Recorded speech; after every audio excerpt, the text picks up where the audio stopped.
नमस्कार दोस्तों, मैं आप सभी का आपके अपने YouTube चैनल स्टडी विद राज में स्वागत करता हूं। दोस्तों, आज के इस वीडियो में मैं आप सभी को डीएलएड थर्ड सेमेस्टर गणित के प्रीवियस पेपर 2021 को हल कराऊंगा। तो इसके लिए मेरे वीडियो को एंड तक देखिए और इस वीडियो पसंद आए तो वीडियो को लाइक करें और इस चैनल पर नए हैं तो चैनल को सब्सक्राइब करें। तो चलिए आज की वीडियो को शुरू करते हैं। तो देखिए, ये प्रीवियस ईयर 2021 का पेपर है और इसको मैं आपको सॉल्व कराऊंगा। तो सबसे पहले देखिए, इसमें 5 क्वेश्चन वस्तुनिष्ठ होते हैं यानी बहुविकल्पीय क्वेश्चन होते हैं और उसके बाद फिर 6 क्वेश्चन आपके होते हैं अतिलघुत्तरीय और फिर जो है 7 क्वेश्चन होते हैं आपके लघुत्तरीय। तो इस प्रकार से कुल मिलाकर के आपके क्वेश्चन होते हैं 18, यानी कि 5 क्वेश्चन बहुविकल्पीय और फिर 6 क्वेश्चन आपके हो गए जो है अतिलघुत्तरीय। तो कुल मिलाकर के 11 हो गए और उसके बाद फिर आपके होते हैं लघुत्तरीय, ये होते हैं आपके 7 क्वेश्चन।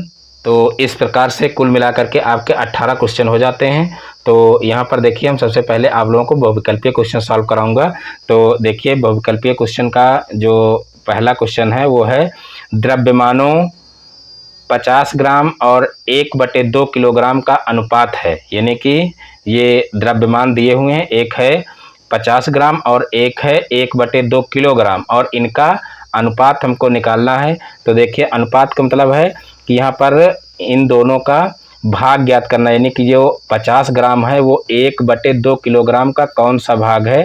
तो यहाँ पर देखिए, हम इसको इस तरीके से लिख लेंगे। सबसे पहले हम क्या करेंगे कि किलोग्राम को ग्राम में चेंज कर लेंगे, क्योंकि अगर हमको जो है अनुपात ज्ञात करना है तो दोनों सेम यूनिट में होने चाहिए। तो यहाँ पर ये ग्राम में दिया हुआ और ये किलोग्राम में दिया हुआ है, तो इसका हम विशेष रूप से ध्यान रखेंगे कि दोनों को या तो हम किलोग्राम में चेंज करें और या तो फिर दोनों को ग्राम में चेंज करें। तो यहाँ पर हमको ग्राम में चेंज करना ज़्यादा ठीक है, क्योंकि ये बड़ी यूनिट है।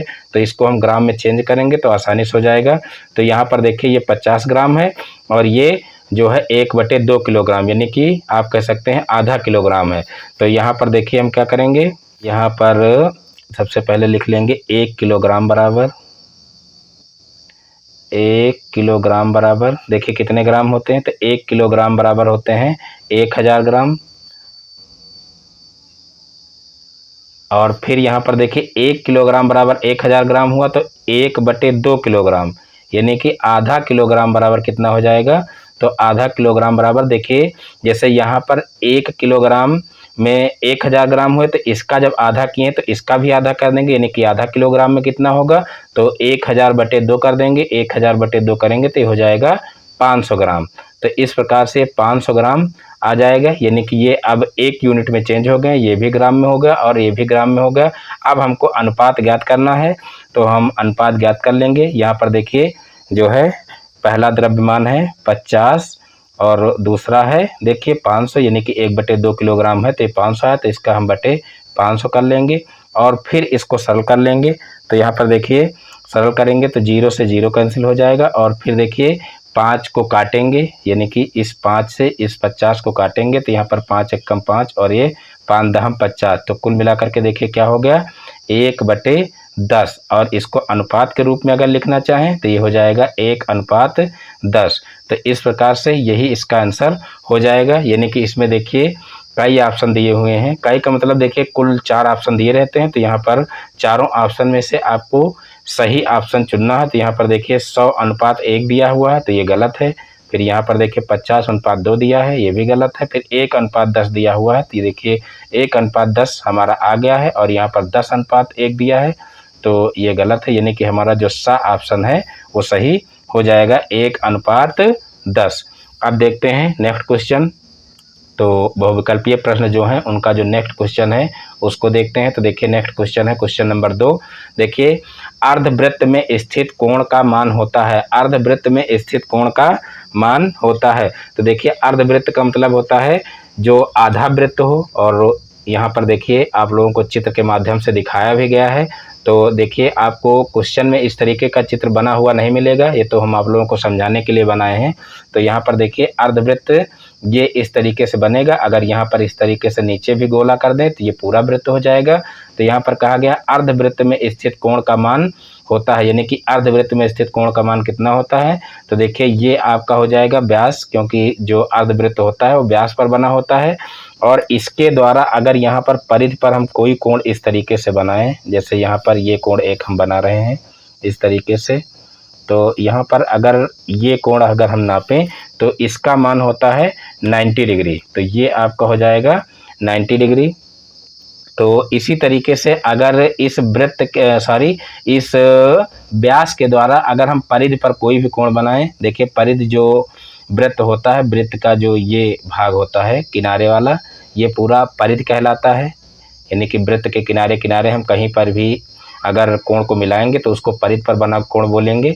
तो यहाँ पर देखिए ये कोण आपका परिधि पर यहाँ पर देखिए बन रहा है और व्यास पर बन रहा है, इसलिए ये 90 डिग्री का होगा।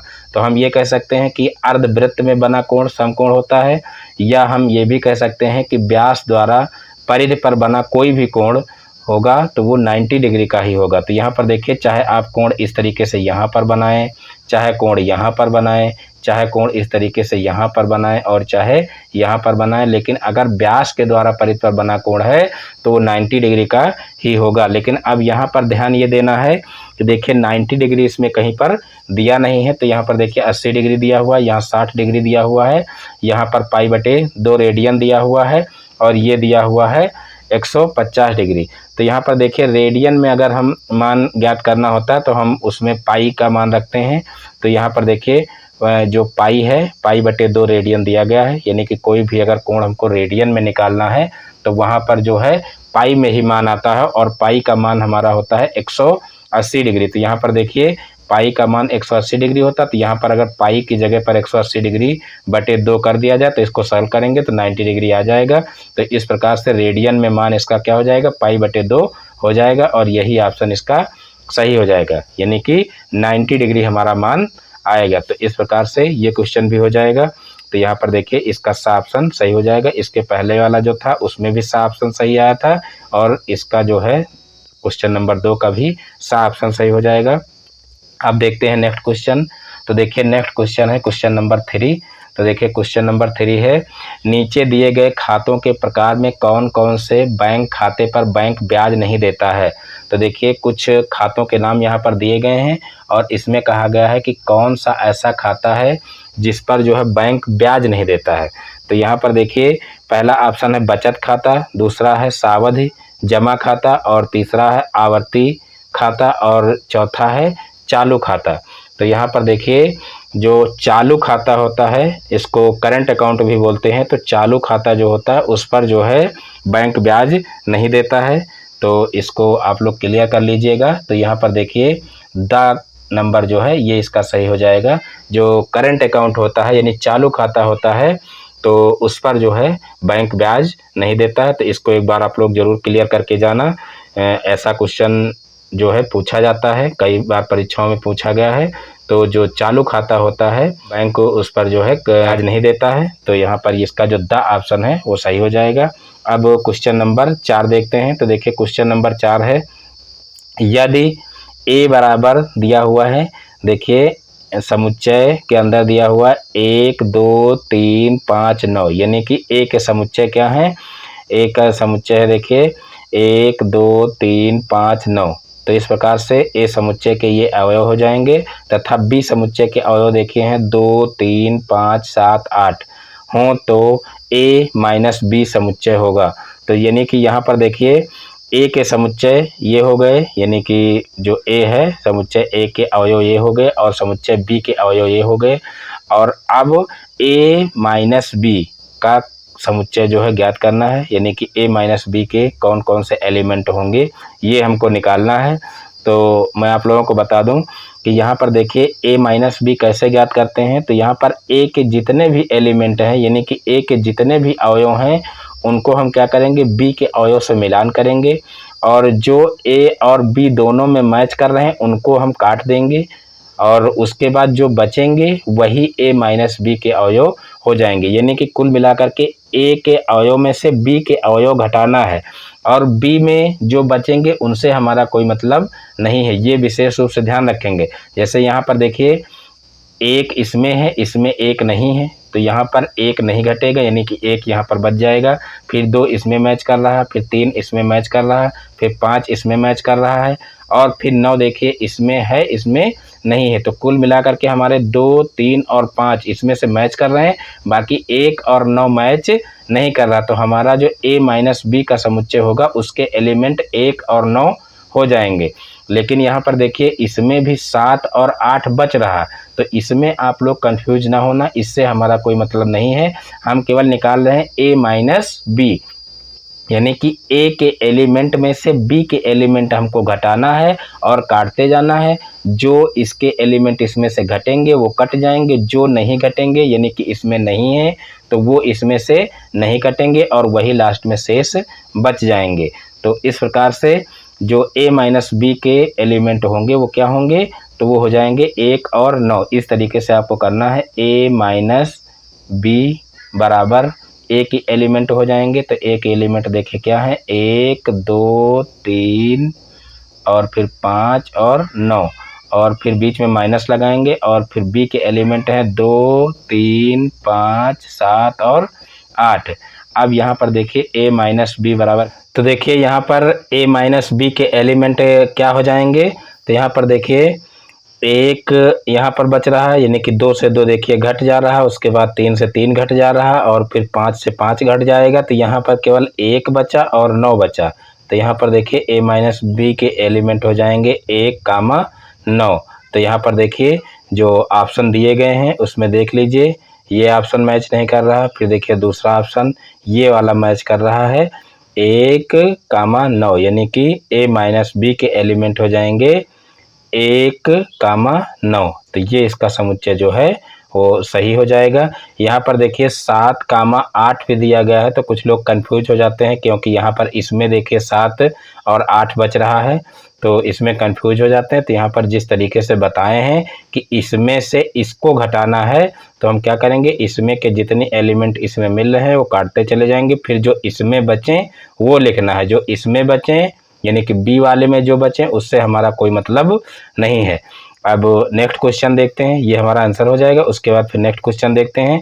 तो देखिए नेक्स्ट क्वेश्चन है क्वेश्चन नंबर 5। तो यहाँ पर देखिए 1/2 की होल पावर माइनस का 2 दिया गया है, गुणे 1/2 की होल पावर 2 दिया गया है। यहाँ पर माइनस का 2 है और यहाँ पर 2 है, इसका मान ज्ञात करना है। तो देखिए आप लोगों को एक पॉइंट याद रखना है कि अगर बेस समान हो तो गुणा में घातें जुड़ जाती हैं और भाग में घातें घट जाते हैं।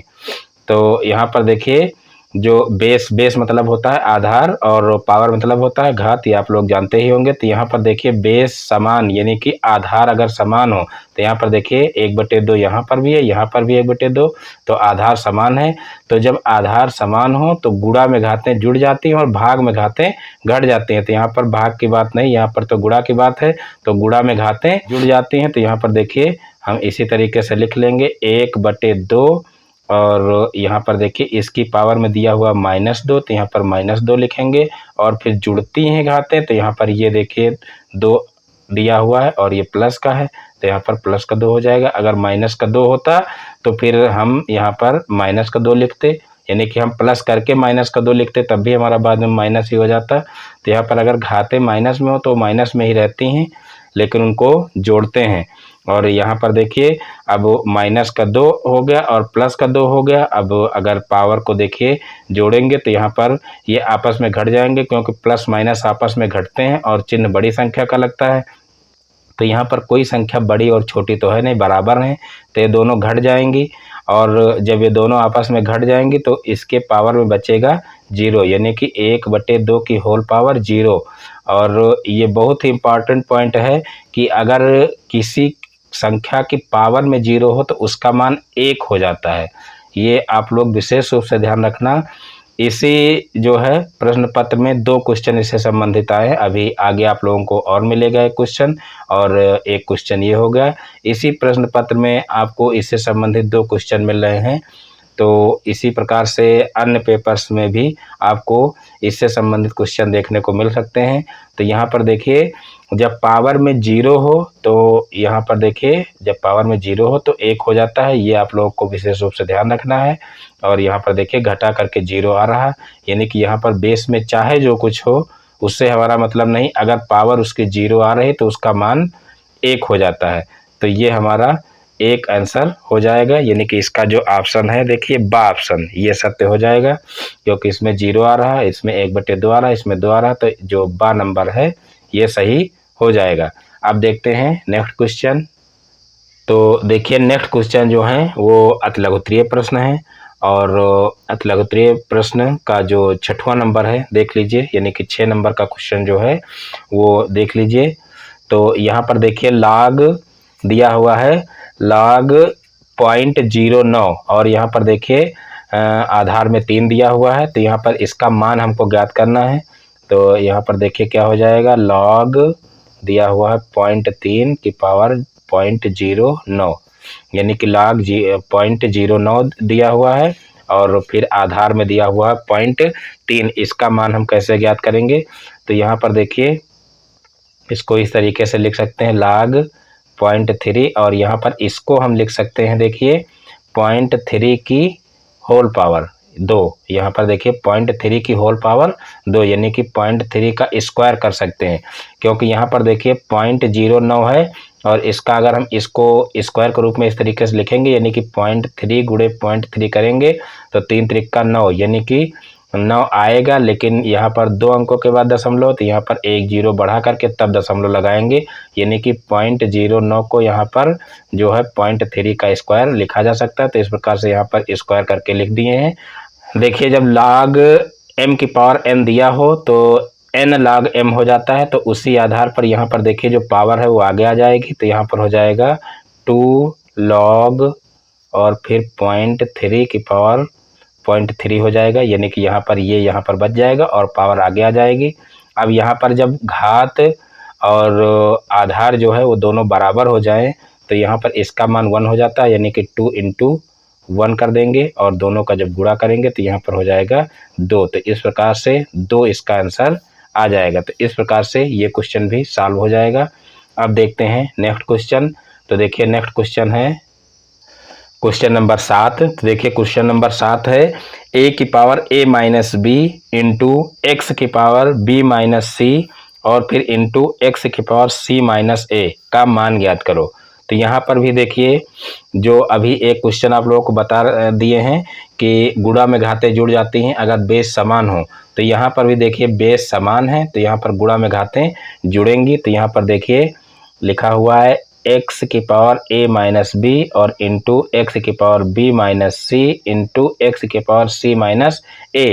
अब इनके बीच में देखिए गुणा है, तो यहाँ गुणा है तो क्या करेंगे, पावर को जोड़ लेंगे और आधार में वही रहेगा। तो यहाँ पर x की पावर a माइनस बी और फिर प्लस b माइनस सी हो जाएगा और फिर प्लस c माइनस a ये हो जाएगा, यानी कि आधार में देखिए x ही है और ऊपर घातों को जोड़ लेंगे। और अब देखिए क्या हो जाएगा, तो यहाँ पर देखिए x की पावर में कितना हो जाएगा, तो a से देखिए यहाँ पर ये a कट जाएगा और b से b कट जाएगा और c से c कट जाएगा, यानी कि ये आपस में घट जाएंगे। तो यहाँ पर x की पावर 0 बचेगा। तो यहाँ पर देखिए जैसे अभी एक क्वेश्चन बताए थे कि आगे आप लोगों को अभी एक इससे संबंधित क्वेश्चन और मिलेगा कि पावर में 0 हो। तो यहाँ पर देखिए वही क्वेश्चन ये है कि x की पावर में 0 आ गया है। अब x की पावर में 0 जब आएगा तो आप लोगों को पता हो गया होगा इसका मान क्या हो जाएगा, 1 हो जाएगा। तो इस प्रकार से ये क्वेश्चन भी सॉल्व हो जाएगा, यानी कि पावर में x की 0 आ गया तो इसका मान 1 हो जाएगा। अब देखिए नेक्स्ट क्वेश्चन क्या है, तो देखिए नेक्स्ट क्वेश्चन है क्वेश्चन नंबर 8। 3000 रुपये का 5% वार्षिक ब्याज की दर से 18 माह का साधारण ब्याज ज्ञात करो। देखिए 3000 रुपये का 5% वार्षिक ब्याज की दर से 18 माह का साधारण ब्याज ज्ञात करना है। तो हम क्या करेंगे, सबसे पहले हम यहाँ पर जो है समय निकाल लेंगे। तो देखिए समय यहाँ पर देखिए दिया हुआ है 18 माह और ब्याज ज्ञात करना है वार्षिक। तो यहाँ पर महीना दिया गया है और हमको वार्षिक जो है ब्याज ज्ञात करना है तो सबसे पहले हम इसको क्या करेंगे, 18 माह को वर्ष में चेंज कर लेंगे। तो समय दिया हुआ है यहाँ पर देखिए 18 माह। तो देखिए 18 माह का मतलब क्या हो जाएगा, यहाँ पर देखिए 18 माह का मतलब हो जाएगा एक सही, यानी कि देखिए एक महीने जो है एक वर्ष में 12 महीने होते हैं और यहाँ 12 6 18 होता है। तो यानी कि 1 सही 1/2 वर्ष हो जाएगा, 1 सही 1/2 वर्ष, यानी कि 1 वर्ष और आधा वर्ष और, क्योंकि 18 माह दिया हुआ है तो 1 वर्ष में 12 महीने और फिर आधे वर्ष में 6 महीने, तो 1 सही 1/2 वर्ष हो जाएगा। अब इसको अगर हम, ये मिश्र भिन्न में हो गया, इसको अगर साधारण भिन्न में चेंज करेंगे तो 2 1 कम 2 1 3, 3/2 हो जाएगा। तो यहाँ पर 3/2 वर्ष हमारा निकल आएगा। तो ये हो जाएगा हमारा समय। अब हम सीधे से क्या करेंगे, साधारण ब्याज वाला फार्मूला लगा देंगे। तो यहाँ पर देखिए साधारण ब्याज बराबर फार्मूला क्या हो जाएगा, तो साधारण ब्याज बराबर मूलधन गुणे दर गुणे समय बटे 100 हो जाएगा। अब यहाँ पर देखिए मूलधन कितना दिया हुआ, तो मूलधन दिया हुआ है 3000, तो यहाँ पर 3000 रख देंगे। और उसके बाद फिर दर दी हुई है 5% वार्षिक, तो यहाँ पर हम क्या करेंगे 5 लिख देंगे। और फिर गुणे यहाँ पर देखिए समय क्या दिया हुआ है, तो समय दिया हुआ है 18 महीने, यानी कि इसको 18 महीने को देखिए वर्ष में चेंज कर चुके हैं तो ये 3/2 आएगा। तो 3 को ऊपर रखेंगे और 2 जो है वो बटे में आ जाएगा। और फिर गुणे यहाँ पर 100 रख देंगे, क्योंकि बटे में पहले से 100 है, तो इस प्रकार से यहाँ 100 आ जाएगा। अब इन सभी को सॉल्व कर लेंगे। तो यहाँ पर देखिए 2 0 से 2 0 कैंसिल हो जाएंगे और फिर इसको देखिए काटेंगे तो यहाँ पर हो जाएगा 15, यानी कि 15 दूना 30 होता है। अब इन सभी का गुणा कर लेंगे तो यहाँ पर देखिए 15 पछे 75 हो जाएगा और फिर 75 का 3 से गुणा करेंगे तो 75 दूना 150 हो जाएगा और फिर 75 और उसमें जोड़ेंगे तो कितना हो जाएगा, तो वो हो जाएगा 225। तो इस प्रकार से 225 रुपया हमारा आंसर आ जाएगा। यानी कि यहाँ पर देखिए साधारण ब्याज निकालना था तो साधारण ब्याज हमारा निकल आएगा 225 रुपया। तो इस प्रकार से ये क्वेश्चन भी सॉल्व हो जाएगा। तो यहाँ पर सिर्फ एक चीज़ का ध्यान रखना था, क्योंकि यहाँ पर देखिए वार्षिक ब्याज निकालना था, यानी कि दर जो थी उसको वार्षिक में दी हुई है। तो यहाँ पर जो समय है वो हम चेंज कर लेंगे, माह को हम वर्ष में चेंज कर लेंगे, उसके बाद साधारण ब्याज वाला फार्मूला लगा करके इसको सॉल्व कर सकते हैं। अब देखिए नेक्स्ट क्वेश्चन है। तो नेक्स्ट क्वेश्चन है, किसी वृत्त की छेदक रेखा वृत्त को कितने बिंदुओं पर प्रतिच्छेदित करती है। तो देखिए छेदक रेखा का मतलब होता है कि जो वृत्त की परिधि को छेद के इस पार से उस पार निकल जाए। यानी कि यहाँ पर जैसे देखिए यहाँ से इस तरीके से कोई भी रेखा खींचेंगे, केवल दोनों तरफ परिधि तक मिला देंगे तो वो फिर छेदक रेखा नहीं कहलाती है, वो फिर उसकी जीवा कहलाती है। तो इस प्रकार से यहाँ पर अगर केवल परिधि से परिधि को दूसरी तरफ मिलाएंगे तो वो आपकी जीवा होगी। और छेदक रेखा जो होती है देखिए इस प्रकार से होती है, यानी कि एक तरफ से दूसरी तरफ तक इस तरीके से निकल जाए, यानी कि यहाँ पर परिधि के बाहर इधर भी छेद करके बाहर हो जाए और इधर भी छेद करके बाहर हो जाए, तो उसको क्या कहते हैं, वृत्त की छेदक रेखा कहते हैं। तो यहाँ पर देखिए क्वेश्चन में कहा गया है कि किसी वृत्त की छेदक रेखा वृत्त को कितने बिंदुओं पर प्रतिच्छेदित करती है। तो यहाँ पर इस चित्र को देखने से आप लोगों को लग रहा होगा कि यहाँ पर देखिए ये जो छेदक रेखा है वो 2 बिंदुओं पर वृत्त को प्रतिच्छेदित करती है। तो यहाँ पर देखिए एक बिंदु ये हो गया और एक ये इसको जो है छेद करके बाहर निकल रहे। तो यहाँ पर इसका आंसर क्या हो जाएगा, तो इसका आंसर हो जाएगा 2, यानी कि 2 बिंदुओं पर जो है छेदक रेखा वृत्त को प्रतिच्छेदित करती है। अब देखते हैं नेक्स्ट क्वेश्चन। तो देखिए नेक्स्ट क्वेश्चन है, एक व्यक्ति 25 रुपये वाले शेयरों में 2500 शेयर की पूंजी लगाता है। जब शेयर का मूल्य 30 रुपये हो जाता है तो बेच देता है, तो व्यक्ति को कितना लाभ हुआ। एक बार ध्यान से क्वेश्चन को फिर से पढ़ लेते हैं कि एक व्यक्ति 25 रुपये वाले शेयरों में 2500 रुपये की पूंजी लगाता है। जब शेयर का मूल्य 30 रुपये हो जाता है तो बेच देता है, तो व्यक्ति को कितना लाभ हुआ। इसको देखिए शेयर का मतलब होता है कि जैसे कोई कंपनी हो तो वो कंपनी पहले उसके शेयर निकालती है और शेयर के अलग अलग रेट रख देती है कि जो है कितने कितने दाम के शेयर हैं, और उसके बाद फिर जो व्यक्ति उसमें से, जैसे शेयर बाजार में रुपए लगाए जाते हैं, तो जो लोग उसमें साझेदार होना चाहते हैं तो अपना जितने शेयर लेना चाहते हैं उतने शेयर ले लेते हैं। तो वही चीज़ यहाँ पर है। तो देखिए यहाँ पर 25 रुपये वाले शेयर जो है, किसी व्यक्ति ने मान लीजिए कि 25 रुपये वाले शेयर जो है 2500 रुपये की जो है खरीदता है, यानी कि 25 रुपये की पूंजी उसमें लगाता है। तो जब शेयर का मूल्य 30 रुपये, यानी कि एक शेयर का मूल्य जब 30 रुपये हो जाता है तो वो बेच देता है। तो व्यक्ति को कितना लाभ हुआ, यहाँ शेयर ना कह करके अगर कोई एक वस्तु कह लीजिए कि कोई एक वस्तु 25 रुपये की है और 2500 रुपये उसमें लगाता है, और बाद में वही वस्तु जब 30 रुपये की बिकने लगती है तो वो उन वस्तुओं को बेच देता है। तो जो है उसको कितना लाभ हुआ ये निकालना है। तो सबसे पहले तो हम क्या करेंगे कि 25 रुपये के जो शेयर हैं तो उसने 2500 रुपये के खरीदे हैं, तो हम शेयर की संख्या सबसे पहले हम निकाल लेते हैं। तो यहाँ पर हम लिख लेंगे शेयरों की संख्या बराबर शेयरों की संख्या बराबर, तो देखिए शेयर की संख्या कैसे निकालेंगे। तो देखिए 2500 जो है, 2500 को अगर हम 25 से भाग कर दें तो शेयरों की संख्या हमारी निकल आएगी। तो यहाँ पर शेयरों की संख्या बराबर 2500 बटे 25 हो जाएगा, और यहाँ पर इसको सॉल्व कर लेंगे तो यहाँ पर 25 से कम 25 और फिर 100 आ जाएगा, यानी कि यहाँ पर शेयरों की संख्या कितनी आ जाएगी 100। तो इस प्रकार से जब शेयर निश्चित हो गए हैं कि 100 शेयर मिलेंगे 25 रुपये में 2500 के, तो अब एक शेयर का जो मूल्य है वो कितना है 30 रुपये है। तो यहाँ पर हम जो है ये निकाल लेंगे कि प्रत्येक शेयर पर लाभ कितना हो रहा है। तो देखिए प्रत्येक शेयर पर लाभ बराबर कितना है 5 रुपये का, क्योंकि यहाँ पर देखिए 25 में खरीदा था और फिर 30 रुपये में बेच रहा है, तो प्रत्येक शेयर पर लाभ कितना हो रहा है 5 रुपये। तो यहाँ पर हम 100 शेयर देखिए खरीदे हैं, तो 100 शेयर पर लाभ बराबर 100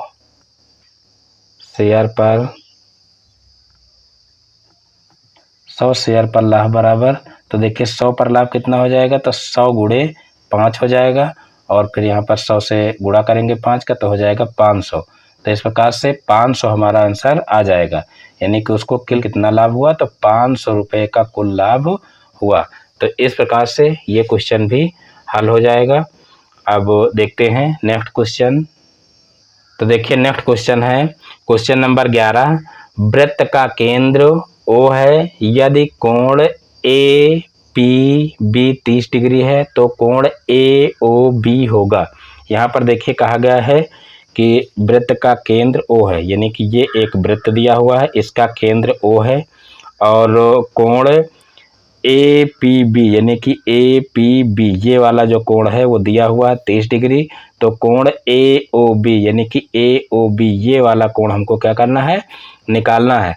तो यहाँ पर देखिए आप लोगों को ये पता होना चाहिए कि कोई भी वृत्त हो उसकी एक ही जीवा द्वारा वृत्त के केंद्र पर बना कोण जो होता है वो परिधि पर बने कोण का 2 गुना होता है, यानी कि जो केंद्र पर कोण बनता है एक ही जीवा द्वारा वो परिधि पर बने कोण का 2 गुना होता है। और इसी का उल्टा हम कह सकते हैं कि जो परिधि पर कोण बनता है वो केंद्र पर बने कोण का आधा होता है, यानी कि जो ये कोण होता है वो इस वाले कोण का आधा होता है, और जो ये वाला कोण होता है ये इस कोण का 2 गुना होता है। ये दोनों कंडीशन हम इसमें लगा सकते हैं, यानी कि ये कोण निकालना हो तो हम ये कहेंगे एक ही जीवा द्वारा वृत्त की परिधि पर बना कोण केंद्र पर बने कोण का आधा होता है, तो इसको हम आधा कर देंगे। और जब हमको ये निकालना हो तो हम ये कहेंगे कि एक ही जीवा द्वारा वृत्त की केंद्र पर बना कोण परिधि पर बने कोण का 2 गुना होता है, तो इस प्रकार से ये 2 गुना हो जाएगा। तो इस प्रकार से हम इन दोनों कोणों को निकाल सकते हैं आसानी से। तो यहाँ पर देखिए जो पवन सीरीज है, पवन सीरीज में क्वेश्चन गलत भी दिया हुआ है, और जो है शायद जब ये पेपर आया था 2021 में तो उसमें भी शायद मिसप्रिंट था। तो यहाँ पर देखिए जो ये P बिंदु है वो यहाँ पर दिया हुआ है, तो इसमें आप लोग कंफ्यूज ना होना। यहाँ पर देखिए यहाँ P बिंदु नहीं, P बिंदु यहाँ पर होगा और यहाँ पर हो जाएगा B। तो इस प्रकार से इसको आप लोग सीरीज में भी सही कर लेना और आगे भी इसको ध्यान रखना। तो क्वेश्चन में ये थोड़ा सा मिसप्रिंट हो गया था। अब यहाँ पर देखिए इसको हम सॉल्व करते हैं। तो यहाँ पर देखिए हमको ये वाला कोण निकालना है और ये कोण दिया हुआ है। तो यहाँ पर हम सबसे पहले लैंग्वेज में लिख लेंगे। देखिए एक ही जीवा द्वारा वृत्त के केंद्र पर बना कोण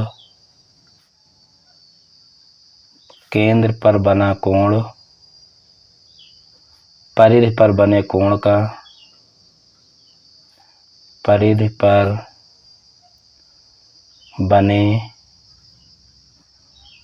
का 2 गुना होता है। इस तरीके से लैंग्वेज में लिख लेंगे। और फिर यहाँ पर देखिए हमको निकालना है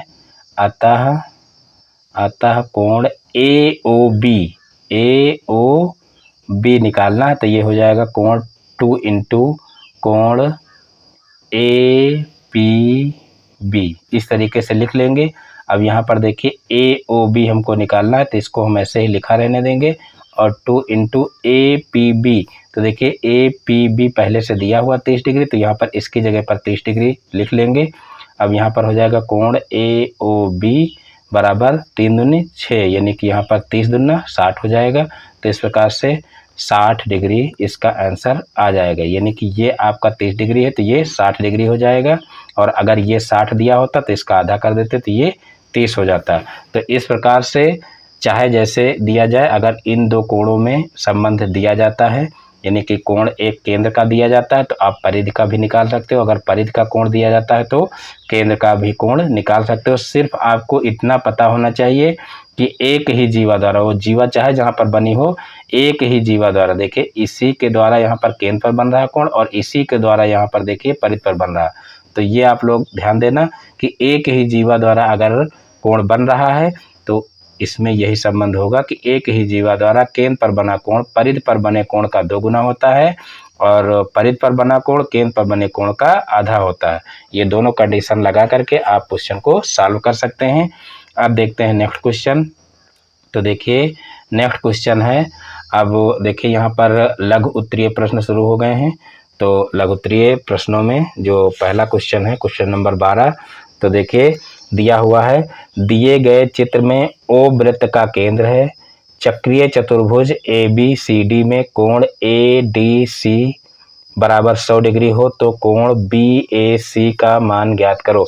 यानी कि यहाँ पर ADC ये 100 डिग्री दिया हुआ है और कोण BAC ये वाला निकालना है हमको। देखिए कोण अगर दर्शाना हो तो यहाँ पर जो बीच वाला पॉइंट होता है, यानी कि बीच वाला बिंदु होता है, वही कोण होता है।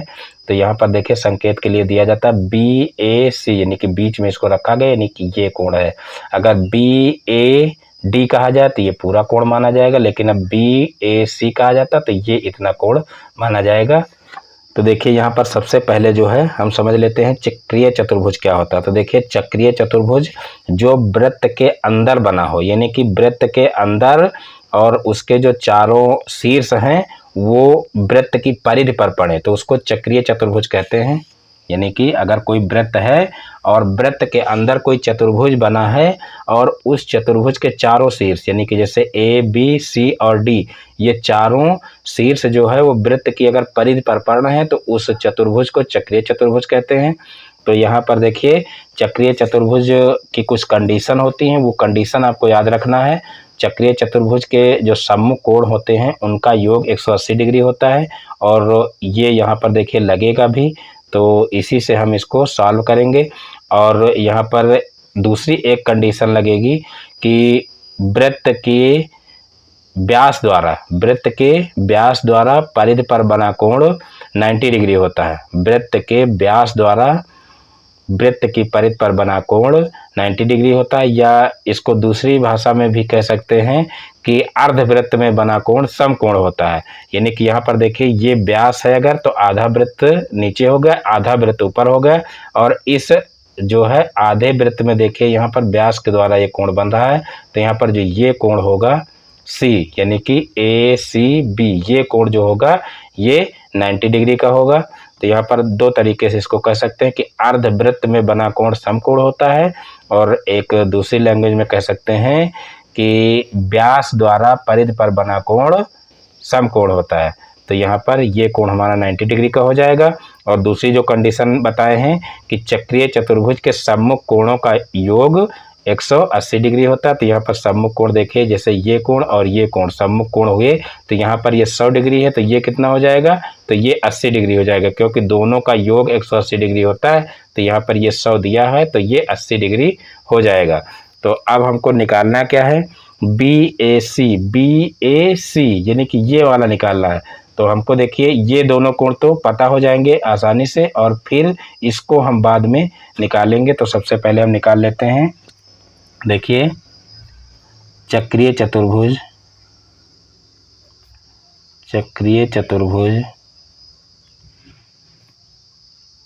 के सम्मुख कोणों का योग, सम्मुख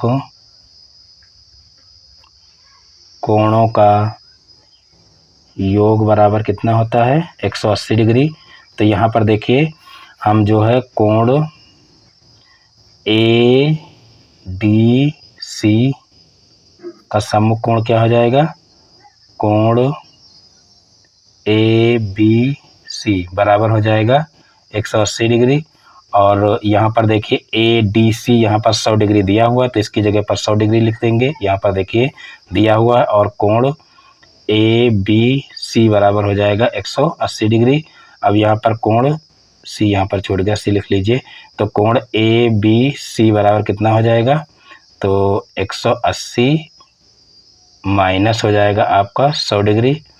तो यहाँ पर देखिए 180 में से 100 को घटाएंगे तो हो जाएगा 80 डिग्री। तो इस प्रकार से हमारा ये कोण निकल आया 80 डिग्री। अब हम इस कोण को निकालेंगे, तो यहाँ पर कंडीशन लिख लेंगे कि अर्धवृत्त में बना कोण समकोण होता है। अर्धवृत्त में बना कोण समकोण होता है,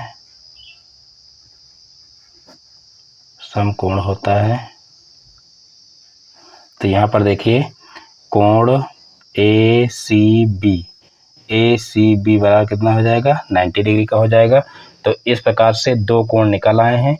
अब यहाँ पर हम लिखेंगे कि त्रिभुज ACB में हम भी लिख लेंगे। ACB में देखिए त्रिभुज के तीनों अंतः कोणों का योग, त्रिभुज के तीनों अंतः कोणों का योग, अंतः कोणों का योग बराबर कितना होता है, 180 डिग्री होता है, 180 डिग्री। अब यहाँ पर हम लिख लेंगे कोण ACB प्लस कोण CBA प्लस कोण BAC बराबर हो जाएगा 180 डिग्री। अब यहाँ पर देखिए ACB हम निकाल चुके हैं 90 डिग्री, तो इसकी जगह पर हम 90 डिग्री लिख लेंगे। और उसके बाद फिर यहाँ पर CBA यानी कि CBA ये हम निकाल चुके हैं। यहाँ पर देखिए CBA ये देखो यहाँ पर निकाले हैं 80 डिग्री। चाहे इधर से ABC कहो चाहे CBA कहो, यही कोण है। तो यहाँ पर इसकी जगह पर 80 डिग्री हो जाएगा। और प्लस यहाँ पर कोण BAC हमको निकालना है, तो यहाँ पर इसको ऐसे ही रखेंगे, BAC बराबर हो जाएगा 180 डिग्री। अब कोण BAC बराबर हो जाएगा, देखिए ये जुड़ जाएंगे। तो यहाँ पर देखिए 80 और 90 को जोड़ेंगे तो कितना हो जाएगा, ये हो जाएगा 170 डिग्री। तो यहाँ पर 170 डिग्री यानी कि ये प्लस का उधर जाएगा, 75 करेंगे तो माइनस का हो जाएगा। तो ये 180 माइनस 170 डिग्री हो जाएगा। और 180 में से 170 घटाएंगे तो यहाँ पर हो जाएगा 10 डिग्री। तो इस प्रकार से 10 डिग्री हमारा आंसर आ जाएगा, यानी कि कोण BAC बराबर कितना आ जाएगा, 10 डिग्री हो जाएगा। तो इस प्रकार से ये सवाल भी आसानी से हल हो जाएगा। देखिए एक बार थोड़ा सा मौखिक रूप में आप लोगों को और बता दे रहे हैं। अगर एक बार आप चित्र को कायदे से समझ लें तो सवाल हल करने में कोई प्रॉब्लम नहीं होगी, फिर उसी हिसाब से आपको सॉल्व करते जाना है। यहाँ पर ये ध्यान रखना है कि चक्रीय चतुर्भुज के सम्मुख कोणों का योग 180 डिग्री होता है, तो ये आपका 100 हो गया, तो ये 80 हो जाएगा। और फिर अर्धवृत्त में बना कोण समकोण होता है, तो ये आपका कोण जो है ये अर्धवृत्त में बना है, यानी कि व्यास के द्वारा ये कोण बना है, तो ये आपका हो जाएगा 90 डिग्री। तो अर्धवृत्त में बना कोण समकोण होता है, ये आपका 90 डिग्री का हो गया, ये आपका 80 डिग्री का हो गया। तो ये 80 और 90 डिग्री जोड़ करके जितना होगा उसको 180 में से घटा देना है, क्योंकि ये आपका एक त्रिभुज बन रहा है और त्रिभुज के तीनों अंतःकोणों का योग 180 डिग्री होता है। तो 180 में से इन दोनों कोणों को जोड़ करके अगर घटा देंगे तो हमारा ये कोण निकल आएगा, और ये कोण हमारा कितना आ गया, 10 डिग्री आ गया। तो इस प्रकार से ये क्वेश्चन भी आसानी से हल हो जाएगा। अब देखते हैं नेक्स्ट क्वेश्चन। तो देखिए नेक्स्ट क्वेश्चन है question number 13, x square minus x minus 42 का गुणनखंड कीजिए। तो देखिए यहाँ पर गुणनखंड करना है, बहुत ही आसान क्वेश्चन है। तो यहाँ पर गुणनखंड करने में देखिए, जब यहाँ पर एक्स स्क्वायर के गुणे में कोई संख्या होती है तो सबसे पहले उसका हम इसमें गुणा करते हैं, उसके बाद गुणनखंड करते हैं। लेकिन यहाँ पर तो ऐसा कुछ है नहीं, यहाँ पर एक्स स्क्वायर के गुणे में कोई संख्या नहीं है। तो सबसे पहले हम क्या करेंगे, सबसे पहले हम 42 के गुणनखंड करेंगे। तो देखिए 42 के गुणनखंड करेंगे। देखिए मैं आपको चाहूँ तो ऐसे मौखिक भी इसको बता सकता हूँ, लेकिन आप लोगों को मैं अच्छे से कैसे आपको करना है या इससे अलग सवाल आ जाए तो कैसे गुणनखंड करना है उस हिसाब से आप लोगों को बता रहा हूँ, कि जिससे आपका कोई सवाल फंसे ना। तो यहाँ पर देखिए गुणनखंड करना है, तो यहाँ पर देखिए 2 से सबसे पहले इसको काटेंगे, 2 दूना 4 और फिर 2 एकम 2। अब यहाँ पर 2 से कटेगा नहीं, 3 से कट जाएगा। तो देखिए 3 से कटेगा तो यहाँ पर हो जाएगा 3 सते 21, तो यहाँ पर 7 आ जाएगा। और फिर यहाँ पर देखिए 7 अब किसी संख्या से नहीं कटेगा। तो अब हमको क्या करना है, इसके जो 42 के गुणनखंड आए हैं वो 2 गुणे 3 गुणे 7 ये आए हैं। अब इसी में से हमको क्या करना है कि जोड़ घटा करके हमको 1 लाना है, क्योंकि यहाँ पर जो x के गुणे में संख्या होती है उसी को लाना रहता है। तो यहाँ पर x के गुणे में तो कोई संख्या है नहीं, तो कोई संख्या जब ना हो तो 1 माना जाता है। तो यहाँ पर 1 लाना हमको जोड़ घटा करके। तो यहाँ पर देखिए 3 दूना 6 हो जाएगा, और 6 को अगर 7 में से घटा दिया जाए तो हमारा 1 आ जाएगा, यानी कि इसी में से हमको जोड़ या घटा करके हमको 1 लाना है। तो यहाँ पर देखिए 3 दूनी 6 हो जाएगा, और 6 को अगर 7 में से घटाया जाए तो 1 आ जाएगा। तो इसी प्रकार से यहाँ पर कर लेते हैं। यहाँ पर एक्स स्क्वायर माइनस, अब देखिए 7 में से हमको क्या करना है, 7 में से 6 को घटाना है तो हमारा 1 आएगा, और फिर बाहर x लिख लेंगे, माइनस का 42 लिख लेंगे। यहाँ पर देखिए तोड़ करके अगर इस तरीके से लिखते हैं तो हमारा गलत होने का चांसेस नहीं रहता। देखिए माइनस बाहर हो गया और ये x इधर बाहर हो गया, यानी कि इनको अलग अलग कर लिए। अब यहाँ जो 1 था उस 1 को यहाँ पर हम तोड़ लिए हैं केवल, बस, और बाकी हमारा कोई मतलब नहीं है इन पूरी संख्याओं से। देखिए यहाँ पर एक्स स्क्वायर था, एक्स स्क्वायर लिखे, माइनस का देखिए माइनस का चिन्ह था, माइनस का चिन्ह लिखे, और ये एक्स था, एक्स बाहर कर दिए और माइनस का 42 कर लिए। सिर्फ यहाँ जो 1 था, 1 को हमको इसके गुणनखंड से तोड़ना था, तो हमने इसके गुणनखंड से तोड़ दिया है। यहाँ पर देखिए 7 में से 6 को अगर घटा दिया जाए तो 1 आ जाएगा। तो यहाँ पर 7 में से 6 को हम घटा दिए हैं। अब यहाँ पर इस माइनस की वजह से जो चिन्ह है वो अंदर के चेंज हो जाएंगे। तो यहाँ पर देखिए जो स्टूडेंट हैं यहीं पर पूरी बात नहीं समझ पाते हैं, इसलिए यहाँ पर जो माइनस वाले क्वेश्चन होते हैं गुणनखंड के, तो उसमें काफ़ी उनको कन्फ्यूजन रहती है और गलत होने के चांसेस ज़्यादा रहते हैं। तो अगर हम यहाँ पर इस तरीके से ब्रैकेट में इसको तोड़ें तो फिर ऐसे क्वेश्चन गलत नहीं होंगे और प्लस माइनस की गलती नहीं होगी। तो यहाँ पर एक्स स्क्वायर, अब प्लस माइनस का गुणा क्या होता है ये आप लोगों को सिर्फ पता होना चाहिए। तो यहाँ पर देखिए ये प्लस है और ये माइनस है, प्लस माइनस का गुणा क्या हो जाएगा, माइनस हो जाएगा। तो यहाँ पर माइनस का 7 हो जाएगा, और साथ में इधर x का भी गुणा है। यहाँ पर देखिए जो माइनस है, माइनस का गुणा भी अंदर होगा और इधर x का भी गुणा होगा अंदर। तो ये माइनस का गुणा प्लस में हुआ तो माइनस हो गया, और 7 हुआ, और फिर इस x का गुणा होगा तो 7x हो जाएगा। इसी प्रकार से फिर माइनस माइनस का गुणा हुआ तो प्लस हो गया, और फिर यहाँ पर 6 है तो 6 लिखेंगे, और फिर x है तो x लिखेंगे। तो इस प्रकार से x square minus 7x plus का 6x हो जाएगा, और फिर सारी यहाँ पर माइनस होगा क्योंकि माइनस ऑलरेडी लगा हुआ है, तो माइनस का 42 हो जाएगा। अब यहाँ पर देखिए हम क्या करेंगे, अब यहाँ पर इनको जो है कॉमन ले लेंगे दोनों, दो दो के जोड़े बना करके, तो एक जोड़ा हमारा ये बना और एक जोड़ा ये बना। तो इन दोनों के जोड़े में से हमको देखना है कॉमन क्या मिल रहा है।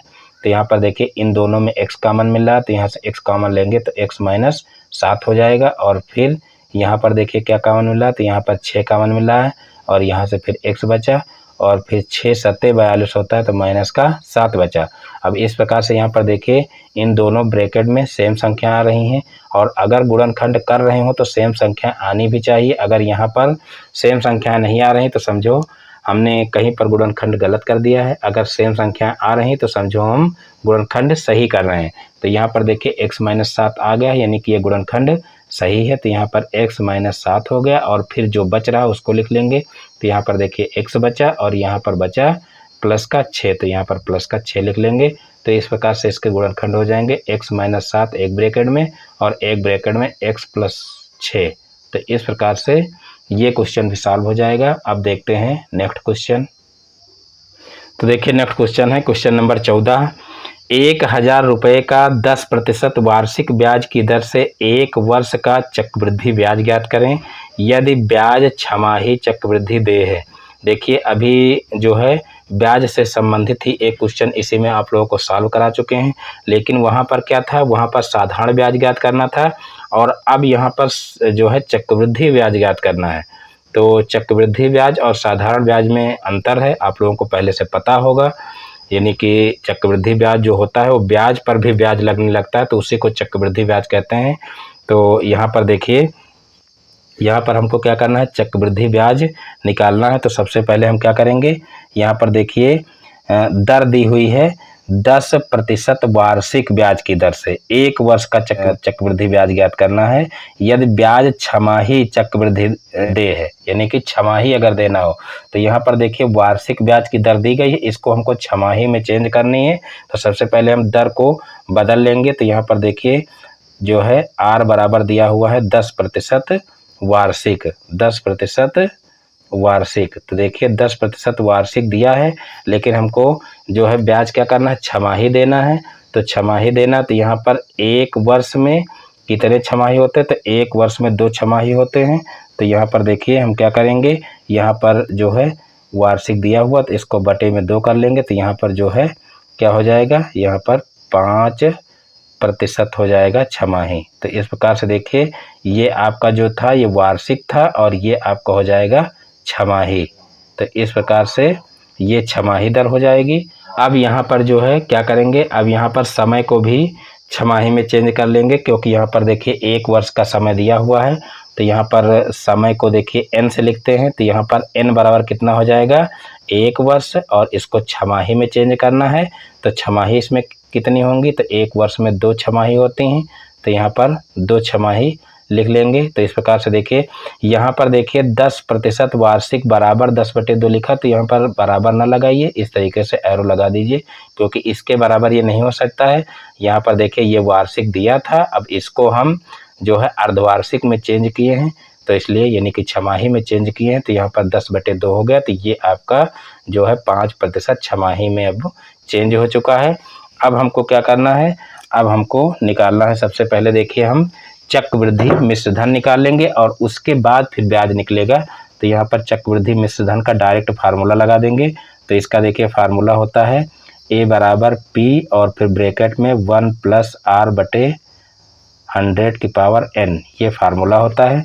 तो यहाँ पर देखिए चक्रवृद्धि मिश्र धन सबसे पहले हम निकाल लेंगे। तो A बराबर हो जाएगा P यानी कि यहाँ पर देखिए क्या है, 1000 है, तो यहाँ पर इसकी जगह पर 1000 रखेंगे और फिर 1 + R कितना है, तो देखिए R हम यहाँ पर 5% निकाल चुके हैं। तो यहाँ पर 5 हो जाएगा और बटे 100 हो जाएगा।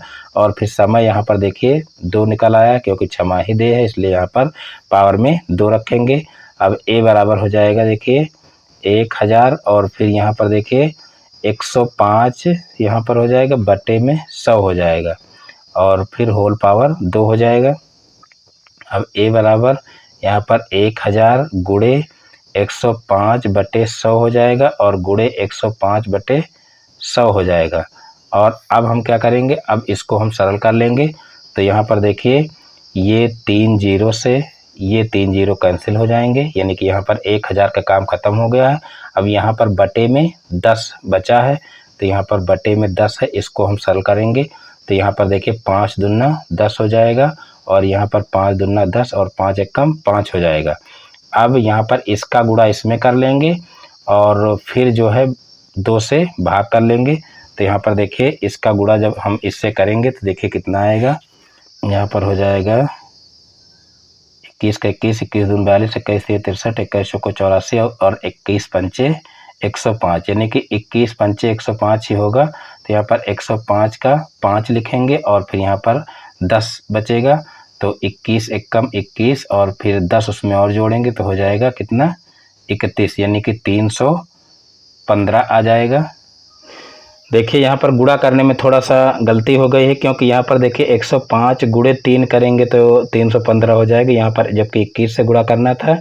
तो यहाँ पर गुणा करने में देखिए गलती क्या हुई, 21 पंचे 105 होता है, तो 105 का 5 लिखेंगे और फिर यहाँ पर जो है 10 बच जाएगा और 10 जब बचेगा तो 21 का जो है गुणा हम 1 से किए थे, लेकिन यहाँ पर अभी देखिए दहाई के स्थान पे 0 था, तो यहाँ पर जो 0 है ये भी यहाँ पर बीच में लिखा जाएगा, क्योंकि यहाँ पर जो दहाई के स्थान पर है तो 21 जो है 0 से 21 का गुणा करेंगे तो 0 आएगा और फिर यहाँ पर जो 10 बचा था 10 का 0 लिखेंगे और उसके बाद फिर 1 हासिल और बचेगा, फिर 21 का 1 से गुणा करेंगे तो 21 एकम 21 और ये हासिल वाला 1 जुड़ जाएगा, तो यहाँ पर हो जाएगा 22। तो यहाँ पर कुल मिला करके देखिए हमारा कितना आ जाएगा 2205, यानी कि 2205 आएगा। यहाँ पर ये थोड़ा सा गुणा करने में गलती हो गई थी।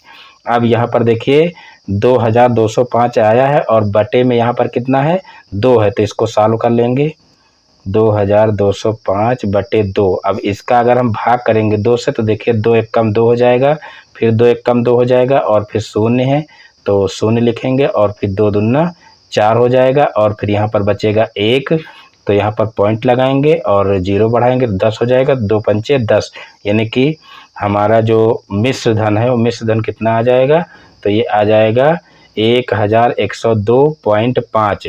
अब यहाँ पर हमको क्या निकालना है, चक्रवृद्धि ब्याज निकालना है, तो यहाँ पर चक्रवृद्धि ब्याज का फार्मूला लगा देंगे। चक्रवृद्धि ब्याज बराबर तो देखिए चक्रवृद्धि ब्याज बराबर होता है मिश्र धन माइनस मूलधन, मिश्र धन माइनस मूलधन। तो यहाँ पर देखिए मिश्र धन कितना आया है, तो मिश्र धन हमारा आया है 1102.5 और मूलधन हमारा कितना था 1000 था, तो इसमें से 1000 घटा देंगे तो देखिए 1000 घटाएंगे तो 102.5 हमारा आ जाएगा।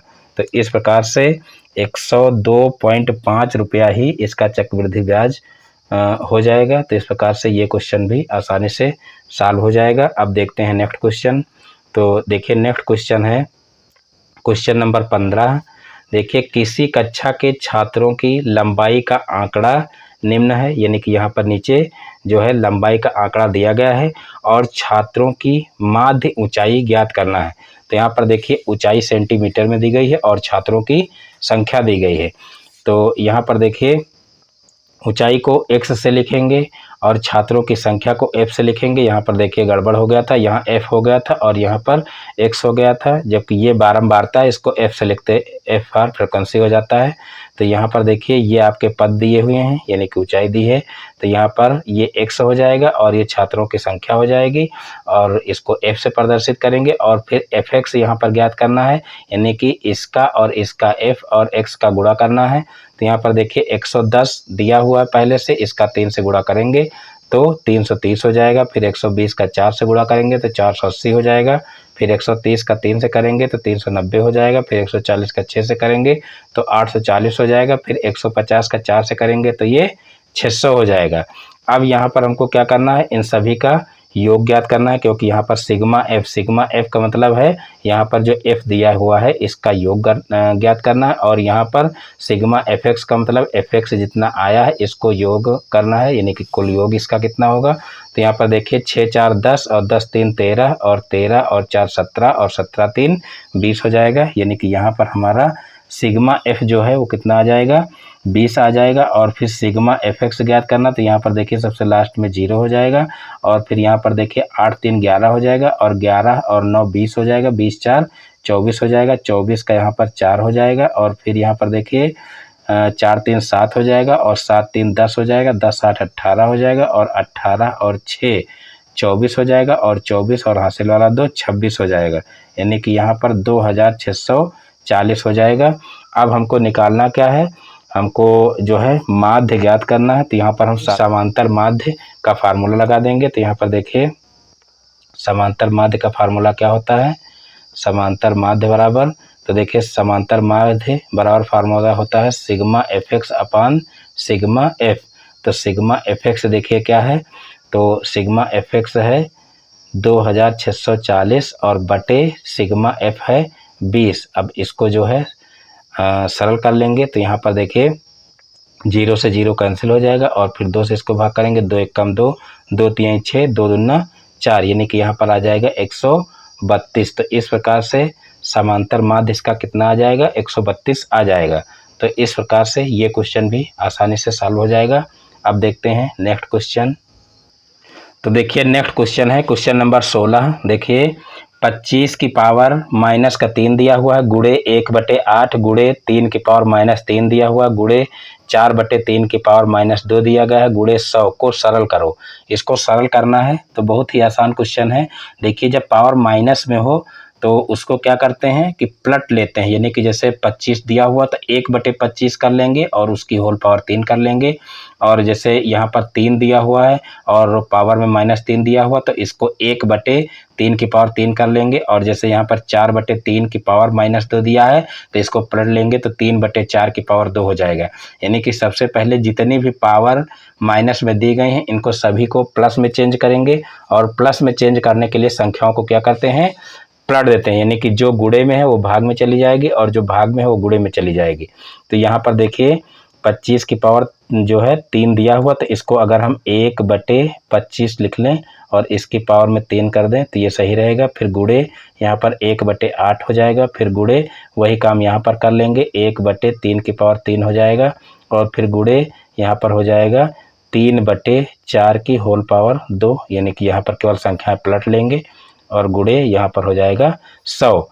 अब यहाँ पर देखिए इन सभी का विस्तार कर लेंगे, यानी कि जो पावर में दिया गया है इसको 3 बार गुणे के रूप में लिख लेंगे, तो 1/25 गुणे 25 गुणे 25 हो जाएगा। और फिर यहाँ पर बीच में गुणा है, गुणा का चिन्ह लगाएंगे, 1/8 हो जाएगा। फिर गुणे यहाँ पर देखिए 1/3 गुणे 3 गुणे 3 हो जाएगा, क्योंकि 3 की पावर 3 दिया हुआ है। फिर गुणे यहाँ पर हो जाएगा 3/4 गुणे 3/4, यानी कि ये 2 बार दिया है तो यहाँ पर जो है 2 बार लिख लेंगे। फिर गुणे यहाँ पर हो जाएगा 100। अब इन सभी को क्या करेंगे सरल कर लेंगे। तो यहाँ पर सबसे पहले देखिए 4 से 100 को काटेंगे तो 4 दूना 8 और 4 पंचे 20। तो यहाँ पर देखिए 25 आ गया और ये 4 पूरी तरीके से कैंसिल हो गया है। अब यहाँ 25 से इस 25 को काट देंगे, यानी कि एक 25 से एक 25 कट जाएगा।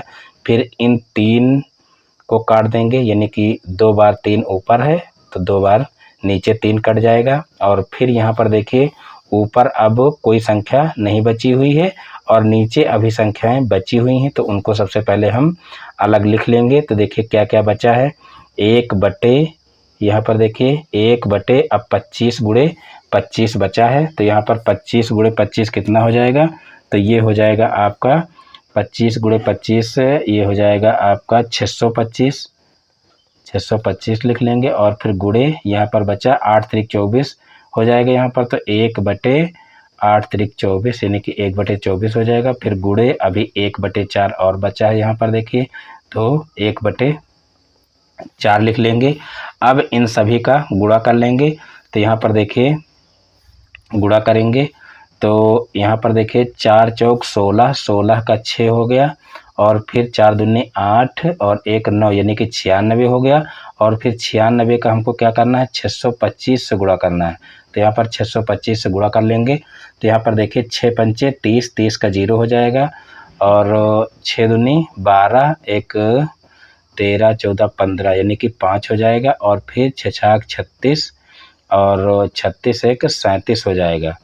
और उसके बाद फिर यहाँ पर 9 से गुणा करेंगे तो 5 9 45, 45 का 5 हो जाएगा, और फिर 9 दूनी 18, और 18 4 22, 22 का 2 हो जाएगा, और फिर 6 9 54, और 55 56, 56 हो जाएगा यहाँ पर। अब इनको जोड़ लेंगे तो यहाँ 0 हो जाएगा, 5 5 10, 10 का 0 हो जाएगा, और फिर 7 3 10, 10 का 0 हो जाएगा, 6 3 9 1 10, 10 का 0 हो जाएगा, और फिर यहाँ पर 6, यानी कि यहाँ पर आ जाएगा हमारा 60,000। तो यहाँ पर देखिए 1 बटे, यानी कि ऊपर 1 ही रहेगा, और बटे में यहाँ पर लिख लेंगे 60,000, यही इसका आंसर हो जाएगा। तो इस प्रकार से 1 बटे 60,000 इसका आंसर हो गया। मैं उम्मीद करता हूं कि ये क्वेश्चन भी आप लोगों को अच्छे समझ में आ गया होगा।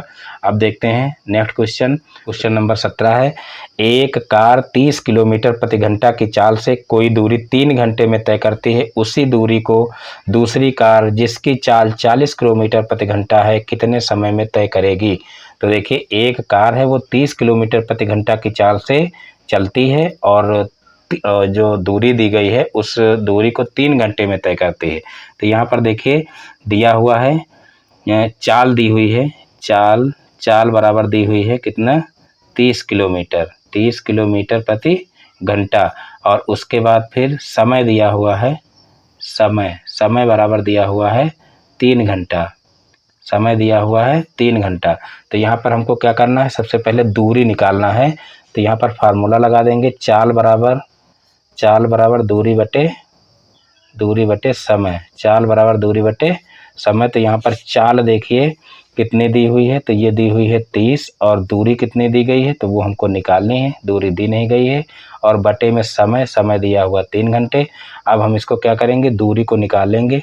तो यहाँ पर दूरी बराबर हो जाएगा, देखिए दूरी बराबर निकालेंगे तो इनका गुणा हो जाएगा, यानी कि अगर क्रॉस मल्टीप्लाई कर दें, इसके बटे में 1 कर दें, क्रॉस मल्टीप्लाई कर दें तो 30 का 3 से गुणा हो जाएगा, और दूरी निकल आएगी। तो यहाँ पर 3 त्रिका 9, यानी कि 90 हो जाएगा, यानी कि 90 किलोमीटर दूरी हमारी निकल आएगी। तो इस प्रकार से दूरी निकल आई। लेकिन अब यहाँ पर हमको आगे क्वेश्चन को और बढ़ाना है। कहा गया है उसी दूरी को दूसरी कार जिसकी चाल 40 किलोमीटर प्रति घंटा कितने समय में तय करेगी, यानी कि यहाँ पर समय निकालना है और चाल दी गई है। तो यहाँ पर पुनः एक बार चाल लिखेंगे, चाल यहाँ पर चेंज हो जाएगी, चाल बराबर है 40 किलोमीटर प्रति घंटा, और फिर यहाँ पर देखिए दूरी आपकी पहले से निकल चुकी है, अब दूरी यहाँ पर हो जाएगी 90 किलोमीटर, देखिए 90 किलोमीटर। अब यहाँ पर हमको निकालना क्या है, समय निकालना है। तो अब पुनः फार्मूला हम वही लगा देंगे कि चाल